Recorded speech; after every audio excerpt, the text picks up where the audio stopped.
le 1er février 2020. Nous étions déjà réunis place Kléber pour soutenir la Convention citoyenne pour le climat, en présence de Nadine et Sylvie qui sont ici aujourd'hui et qui nous font l'amitié de venir témoigner de leur expérience démocratique au sein de cette convention. À l'origine, Emmanuel Macron avait promis d'appliquer sans filtre les propositions de cette convention. Et pourtant, la loi climat et résilience est loin d'être à la hauteur de l'urgence écologique. Les ONG, les spécialistes du climat, la Convention citoyenne, le Haut Conseil pour le climat, le Conseil économique, social et environnemental et même le Conseil d'État sont unanimes. Les mesures proposées sont très loin du compte. Par exemple, un grand nombre de mesures emblématiques ont été sacrifiées. Le moratoire sur la 5G, demandé par la Convention, a été rejeté d'emblée par Emmanuel Macron dans ses fameux jokers sur les propositions de la Convention citoyenne. L'article 52, luttant contre l'artificialisation des sols, se limitera aux surfaces commerciales de plus de 10 000 mètres carrés. Ça représente seulement 10% des projets de centres commerciaux. Et ça ne concernera pas les entrepôts de e-commerce.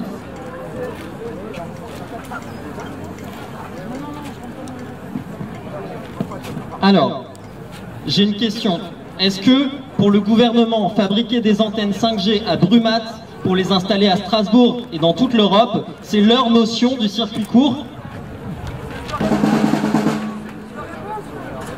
Ah oui, il faut répondre. Nous verrons peut-être bientôt un entrepôt Amazon à Ensisheim ou une zone d'activité à Hatton, à la place d'exploitation agricole en bio. Produire et consommer toujours plus et de plus en plus vite sans mettre de règles est un modèle dépassé. Cette loi climat était une chance de proposer un changement de perspective et pour l'instant ce n'est pas le cas. À partir de demain, la loi climat sera présentée et débattue en séance publique à l'Assemblée nationale. Mais un examen sérieux de cette loi ainsi que les chances de l'améliorer apparaissent d'ores et déjà compromis.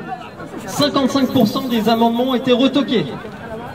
Le recours au temps législatif programmé empêche un débat en profondeur. C'est pourquoi aujourd'hui, à l'heure où je vous parle, des manifestations ont lieu dans toute la France. 619 organisations, des syndicats, des entreprises, des partis politiques, des associations ont signé l'appel à mobilisation. Et 179 manifestations se déroulent partout en métropole et en outre-mer.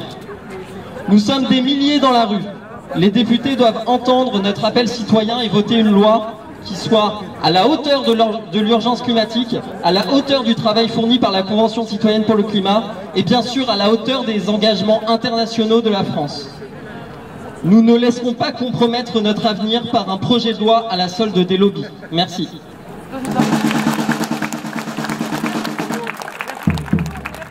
On a la chance aujourd'hui d'avoir deux personnes de la Convention citoyenne pour le climat. Je ne sais pas si Nadine...